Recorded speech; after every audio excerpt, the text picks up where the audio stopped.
আসসালামু আলাইকুম, শুভ সন্ধ্যা।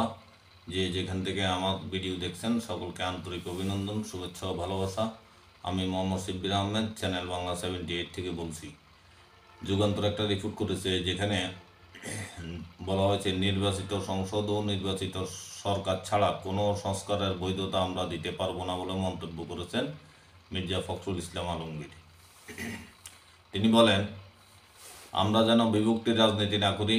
এখন যেটা প্রয়োজন, দেশকে বাঁচানোর জন্য, গণতন্ত্রকে ফিরে পাওয়ার জন্য আমাদের প্রয়োজন ঐক্য, স্ট্রাকচার তৈরি করেন। সংস্কার অবশ্যই লাগবে, কিন্তু সেই সংস্কারটা হচ্ছে যে এর পেছনে যে শক্তিটা লাগবে সেটা হচ্ছে যে নির্বাচিত পার্লামেন্ট, নির্বাচিত সরকার।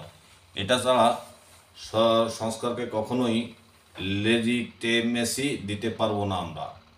এটা ফ্যাসিস্টরা পারবে। বৃহস্পতিবার দুপুরে গুলশানের বিএনপির কার্যালয়ে চেয়ারপারসনের কার্যালয়ে রাজবন্দির জবানবন্দি বইয়ের উন্মোচন অনুষ্ঠানে বিএনপি মহাসচিব এসব কথা বলেন। মির্জা ফখরুল ইসলাম বলেন, আমরা আহ্বান জানাবো দেশের সমস্ত গণতন্ত্র দেশপ্রেমী মানুষকে, স্বাধীনতাকামী মানুষদের যে আপনারা ঐক্যবদ্ধ থাকবেন, বিভাজিত হবেন না।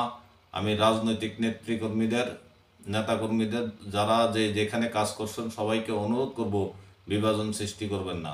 তিনি বলেন, শেখ হাসিনা পালানোর পর থেকে আমরা কেন জানি না নিজেদের মধ্যে বিশ্বাস ফিরিয়ে আনতে পারছি না, ঐক্যের জায়গাটা থাকতে পারছি না।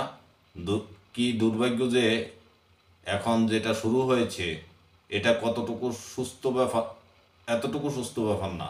অসুস্থ প্রতিযোগিতা শুরু হয়েছে ক্ষমতায় টিকে থাকার জন্য। ক্ষমতায় তো টিকে থাকতে পারবে তখনই যখন তুমি একটা স্থিতিশীলতা ফিরিয়ে আনতে পারবে। সংস্কারের বিষয়ে মির্জা ফখরুল ইসলাম বলেন, সংস্কার তো আমরাই প্রথম শুরু করেছি, আমরাই প্রথম সংস্কারের কথা বলেছি। প্রেসিডেন্ট জিয়াউর রহমান প্রথম সংস্কার করেছেন একদলীয় শাসন ব্যবস্থা থেকে বহুদলীয় গণতন্ত্রের দিকে।